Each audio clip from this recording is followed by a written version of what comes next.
Well, I want to say hello to everyone today, and we're going to just go around and talk about this wonderful collection of fiction from our country's historically steel-producing cities and towns, some of which are still active in that and some are not. We were all children growing up in these places, and so what we're going to do, folks who are listening and viewing, is we're going to interview some of the writers of our collection. They will tell what town they're from and how it influenced them and what drove them to write the story. Because Children of Steel is filling a real void in our culture. There aren't enough representations of people from backgrounds like ours. And I hope that this will help to dramatically illustrate that. It's going to be very interesting, I think, to hear from our writers. So, all right, I'm going to throw out a talking point, as we call them, and just jump in. And those who are not speaking, please remember, if you can, to mute. What was it? What influenced you the most growing up in a steel mill town, and why is it the material of your fiction? Please, anybody.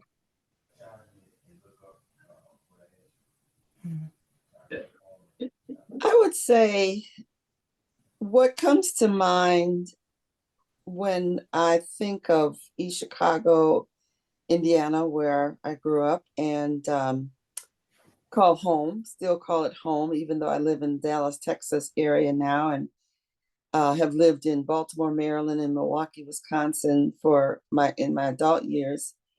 I would say the diversity of the region is what comes to mind most often.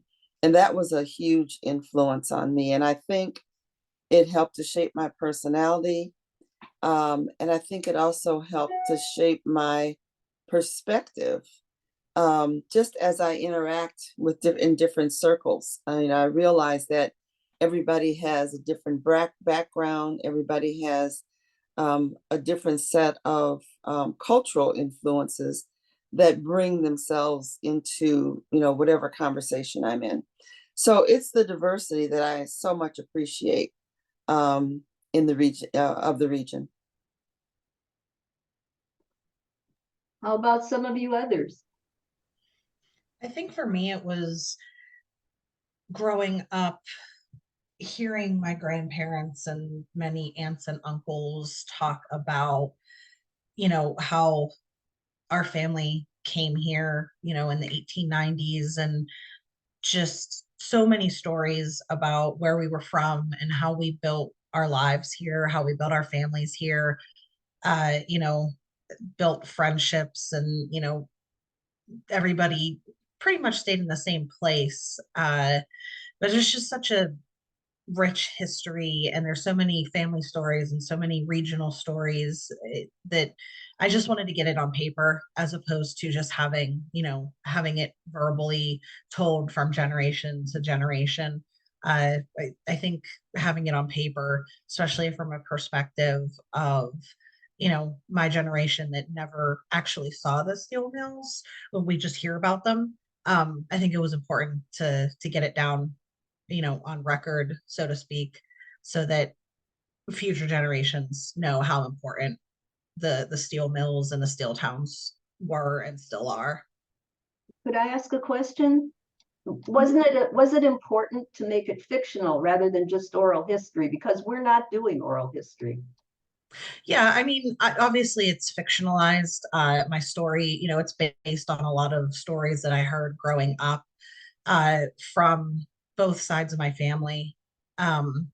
And obviously, like in my story, it's a girl with four brothers, but in real life, my mom was one of four sisters, and there was one brother. So I mean, there's obviously some changes, and I put some things in about the cultural push and pull and the controversy about you know materials that were used in the mill, and how these guys were in really dangerous spots, just trying to make a living for their family, which they did very well, but it was incredibly dangerous, and I don't think anybody realized how dangerous until after the fact.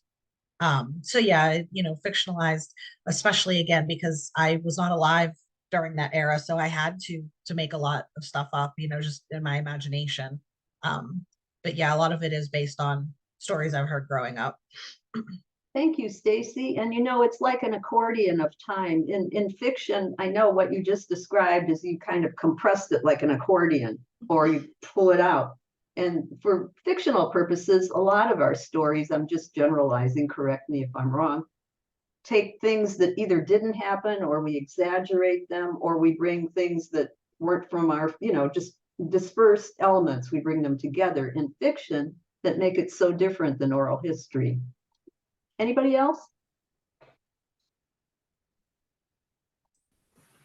Um, Joan? Or, oh, Phyllis? I don't know who was first. Do you want to go, Phyllis?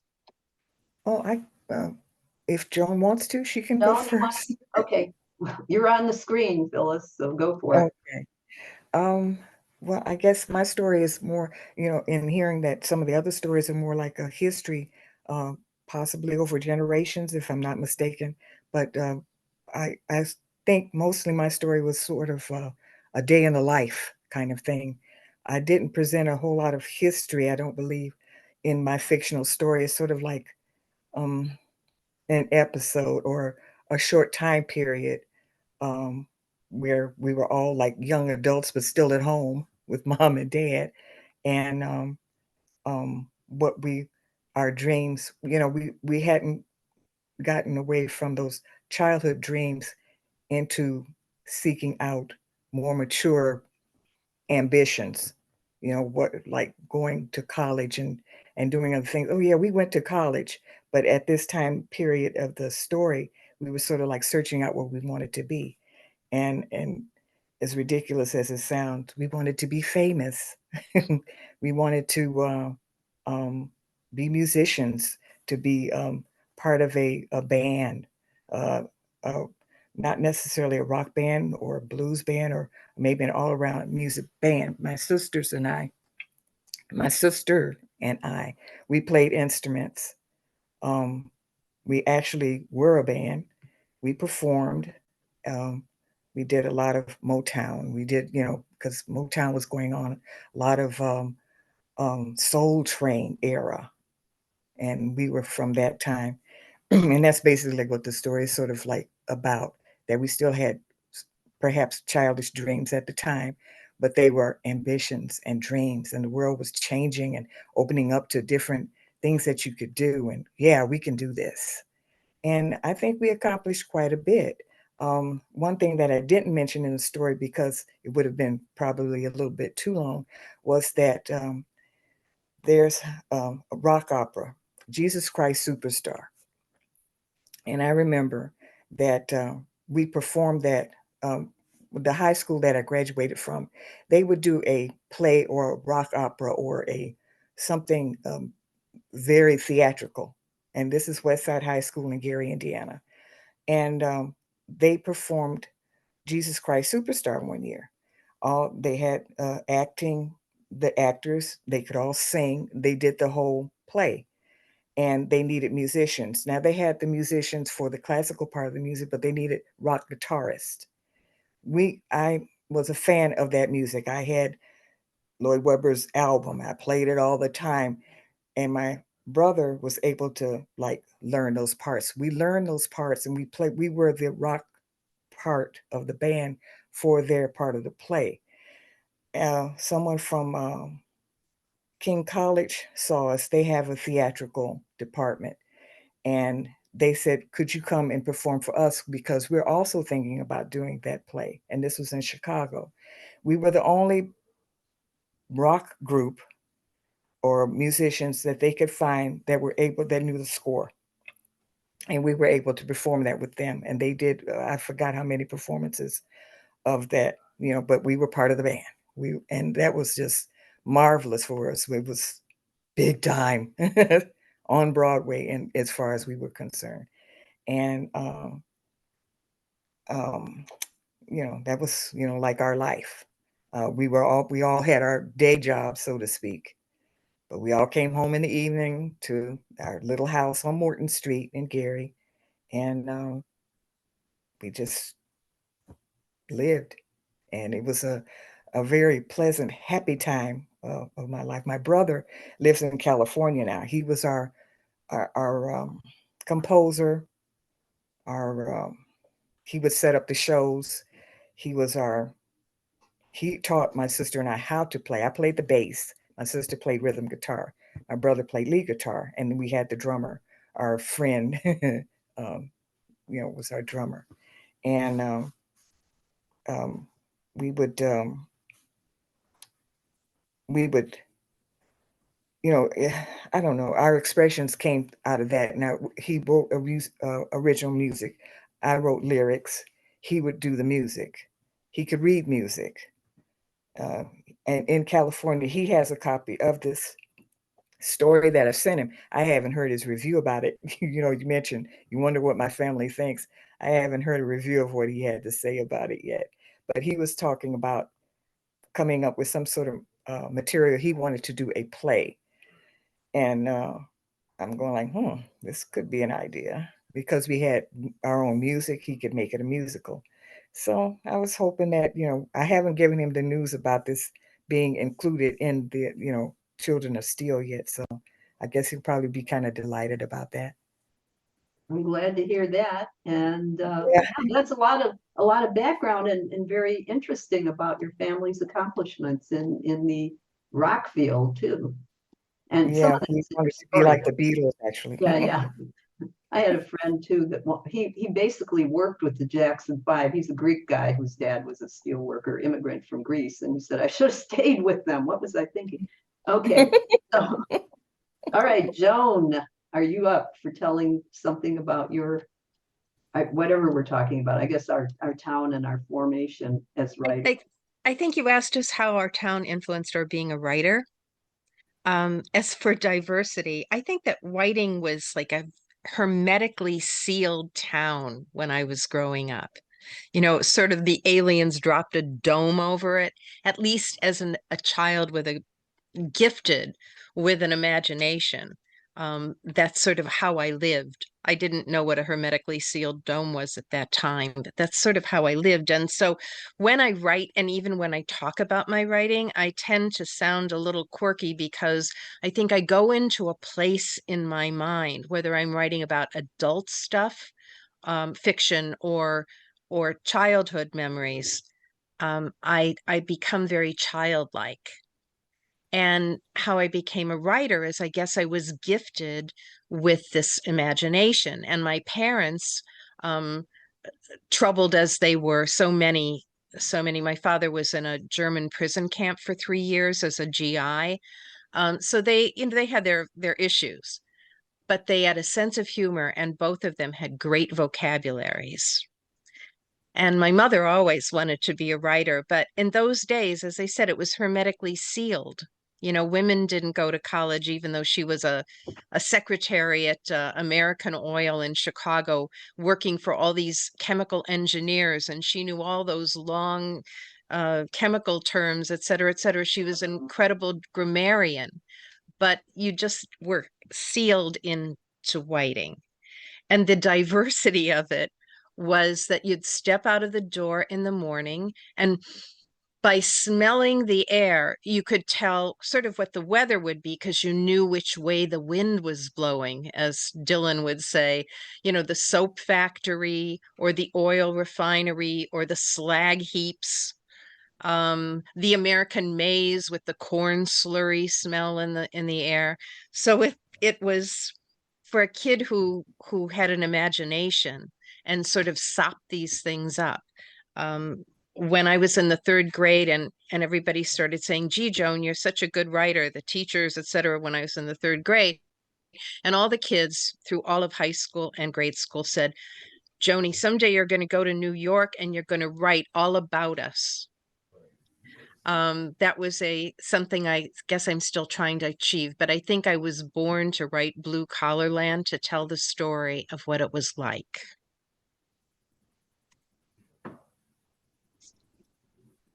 I can't unmute there. Thank you so much, Joan. And I'll say just a brief word about the temporality. How's that for a term of the last story, which is mine.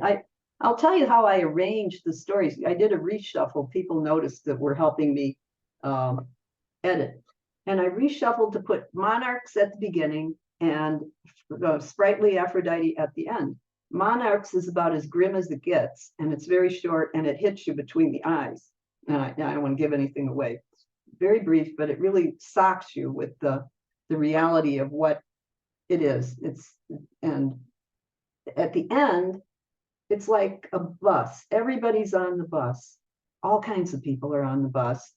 And this woman actually did something like this, but it wasn't like that entire. It was quite a bit different. A woman who took it on herself. She saw these people looking all crumpled in on themselves, going back to East Chicago from the Loop.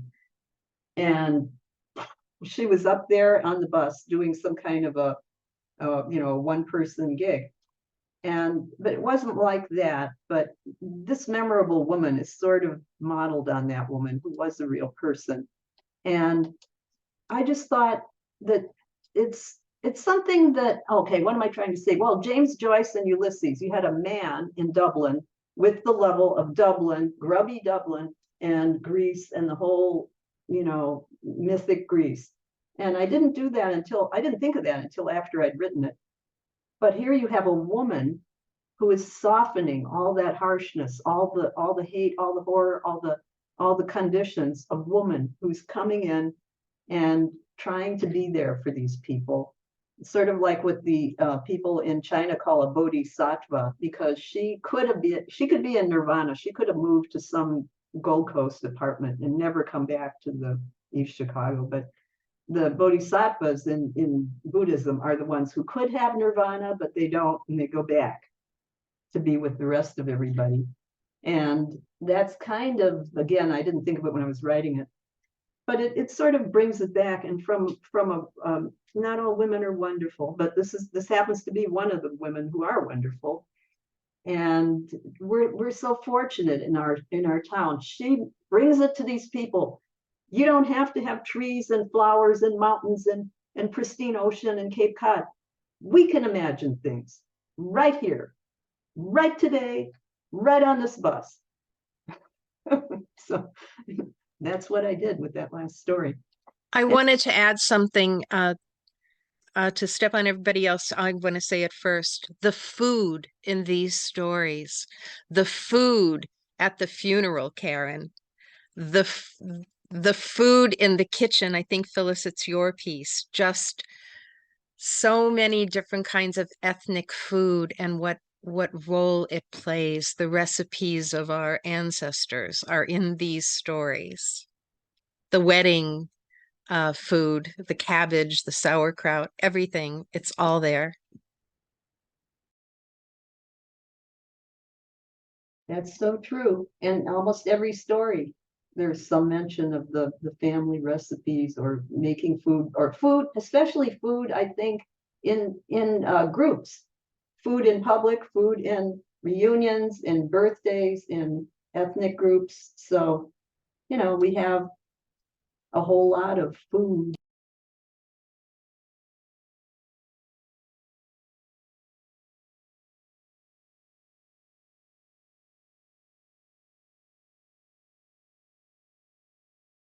Okay, so shall we talk about some of the craft or the planning? How did we move from what happened in a certain range of time, or in a day or two, whatever our time frame was? When you go into writing a story, how do you dive in? What do you do? Anybody can talk about your process, right?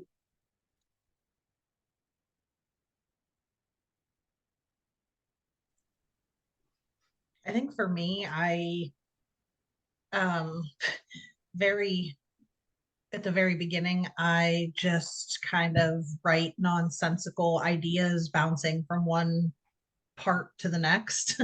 And then every time I sit down, I just kind of work to connect them until it makes sense.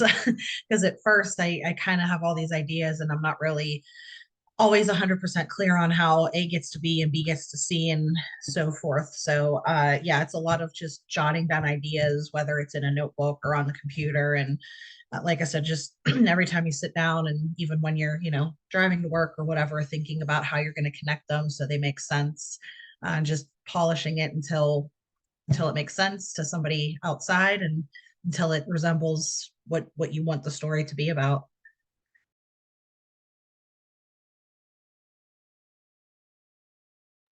Who else? Who wants to share? Oh, I'm sorry. For You want to go me, on, please? sure, I can go next. For Mhm. me, I think my answer to that question is pretty much related to the question of, what was the inspiration? And that is, I kind of start with kind of myself and my own perception, and the things that influenced me as a child. So I started with, of course, people who were connected to the steel mills and what was going on in their lives.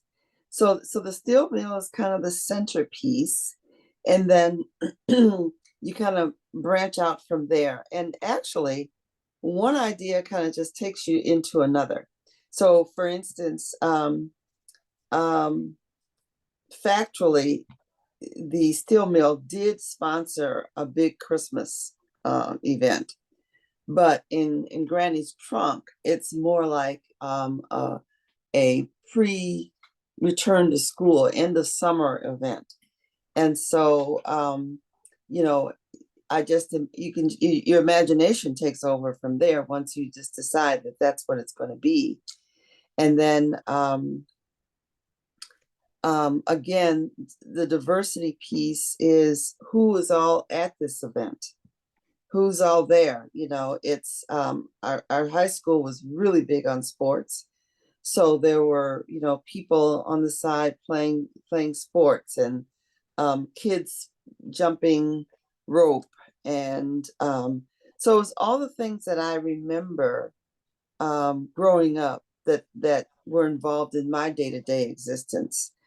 And then, of course, there's always the piece about my grandmother who was connecting relatives. So that's also a piece that weaves in and out of the story. So it really, once you decide on kind of a central piece, the imagination really kind of takes you into different places. And then, of course, your rewrites, of course, uh, tell you whether it's making any sense or not. But that was kind of my process. Just before we get to Phyllis, I want to say we had a little interaction on the rewrite. Remember, you had a much briefer story, and then we like an accordion, we expanded. Yes, yes. And I So so appreciate Gloria guiding me in that way, because I was kind of stuck in facts. And then, once you prompted me, I was like, oh, right. Yeah, I can go here, I can go there. So she really helped a lot. And in one of my writing programs I attended, the instructor would always tell us to enjoy the process, and that rewriting and proofing is just part of the process. So enjoy it, as opposed to looking at it as though it's drudgery. And that helps. It really does, especially when I reread all of your works. Um, I saw many different things that I didn't see the first time through, when you're looking for, is the period in the right place? Are the dashes in the right place? But once you read it through, yeah, the flavor comes through. Great process. thanks. And now, Phyllis, you were wanting to share something too. Oh, I'm just, I'm really enjoying hearing the process of the other writers. And I was thinking to myself, do I really have a process? I, I you know, stories about everyday people or are really not my forte. I'm a fantasy sci-fi kind of person. Mm. So a lot of trying to keep the story on Earth was a process. Not giving them any magical powers or something odd, something like that, like the piece that I'm working on now. But I found that when I just remembered the feelings that I had during different circumstances, conversations with my mother or with my father or with those siblings that I spent so much time with, um, it all came back to earth and it all came together. So little by Well, little. well, thank you so much. You noticed I am also, as you know, Phyllis, a science fiction and fantasy person, as is Sharon. I know that's a fact about her. And, it almost crept in. And if you reread that last story, or those who haven't seen it, it does stop just short of making this woman some kind of a fantasy being. But I kept it from doing that. So anyway, Barbara, we haven't heard as much from you, have we? You want to My talk? my internet seems to be fading here. Can you hear me? Who's saying that? Barbara? Is that you saying that? Barbara Yeah, just spoke. She said her internet's Yeah. fading. Oh, okay, Barbara. So, well, if it comes back, then we'll hear more. But you had a terrific story, and it went into all kinds of difficult areas of life and of immigrants who really had it the hardest. And I appreciate that. Couldn't have been easy to write, in not only in the words and putting the words together, but feeling what some of those people felt, especially that woman, the wife and mother. So, I did a lot of research on that with place and personal stories from family history and interviewing older residents, and a culmination of accuracy for getting a feeling of the struggle and the time period when the character comes in and how she really literally becomes consumed. Barbara, if you want to go on, I can turn off the video. Sometimes when you're having bandwidth problems, if you turn off video. So I'll stop. Oh, I'm stopping mine, not yours. I meant to stop yours. Okay, stop video. See if that helps. Does that help? Sounds like it. Okay.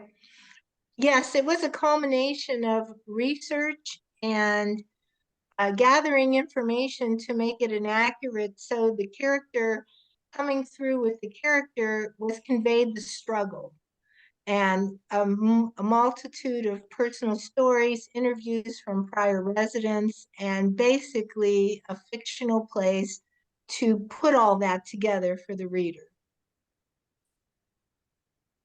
Well, that's the way it is done in many cases. It's part reality that then we transmute.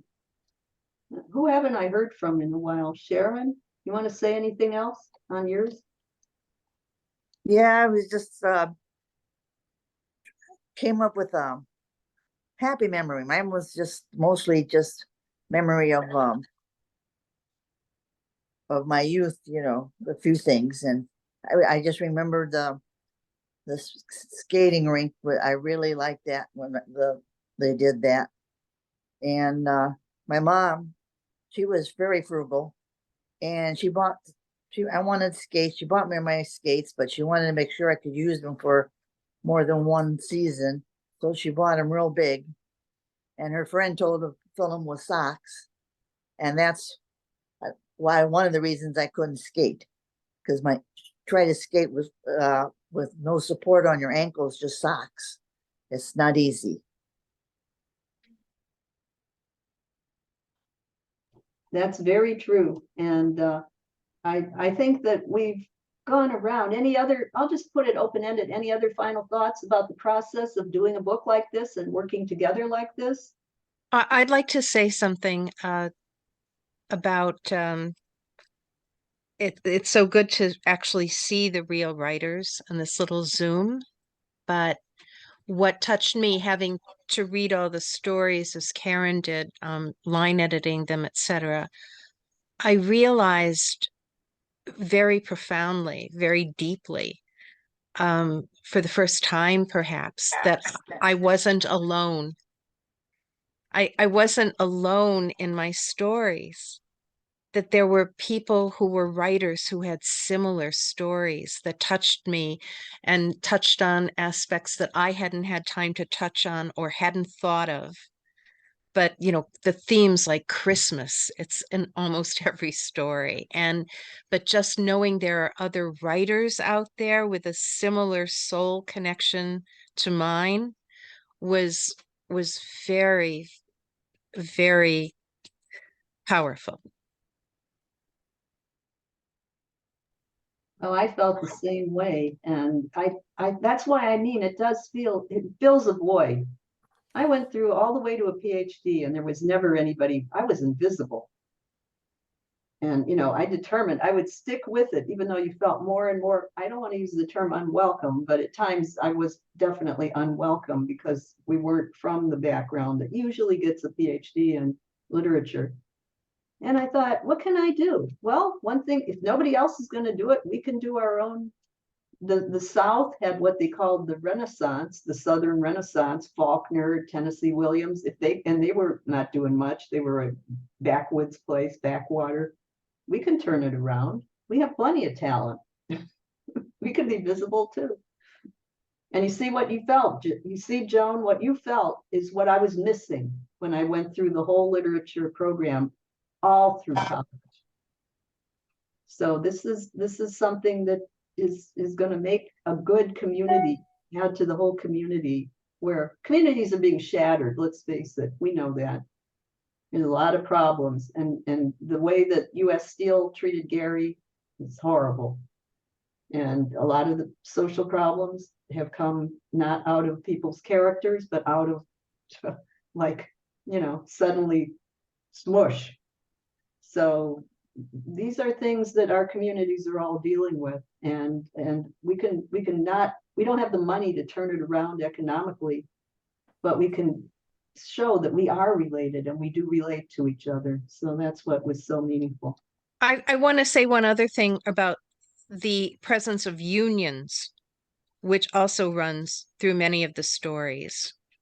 Mhm. And I know that my community and the neighboring communities had good lives. Some guys had boats. Some people even had 2 cars, but they had a vacation, they had time off, they had a schedule. Sometimes even if it was shift work and the whole town operated on whose daddy was working the midnight to 8 shift and who you couldn't call in the morning or when you had to have early dinner or whatever.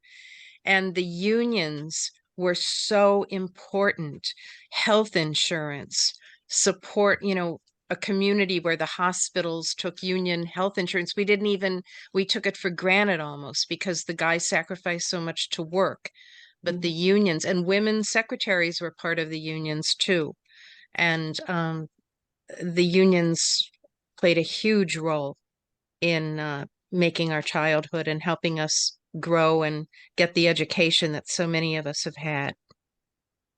Oh, they opened a lot of doors, and there are more stories to be told. I mean, people have differing experience, and in one of our stories, somebody is going across the picket line. So, there's a lot of people have had to make hard choices too. And One of the things that I appreciated about being a part of this project was, I don't know about the rest of you, but I think maybe to stay sane, we think about our memories take you to the happy places. Yeah. And so, when you start to write, you might write about the things that made you feel good. But reading this and also writing about it, especially in my case where, upward mobility was, and then for all of us, coming from different places, upward mobility was the goal. And it happened. I mean, people bought homes, they were able to send kids to college.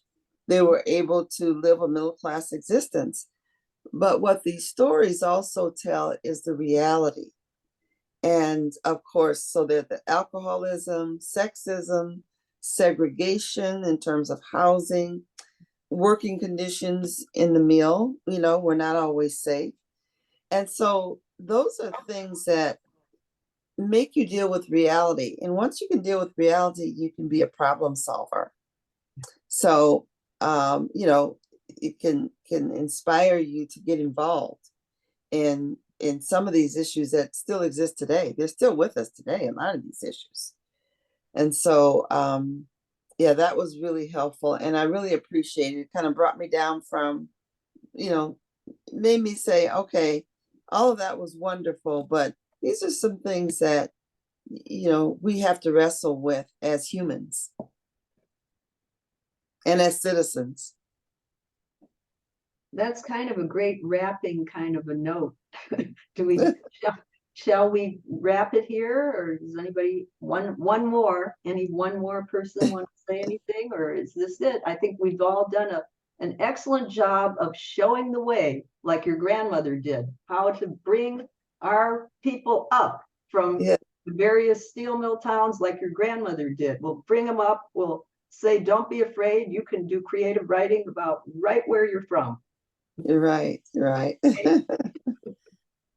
Thank So, you, Gloria. Thank you for finding us well, I'm and so glad I found working you. so hard to bring us together. And Thank- your persistence. That is an amazing attribute. Well, thank you. Thank Yeah, you very much. very wonderful. Worth doing. I knew it was a project worth doing. So, Yes. and you all made it possible. So, all right, guys, out there in whoever's watching this, the book will soon be out, and it's called Children of Steel, with 20 wonderful writers and great stories. So take a journey into this world, and I don't think you'll regret it. We'll see ya. Bye-bye, everybody. Bye-bye.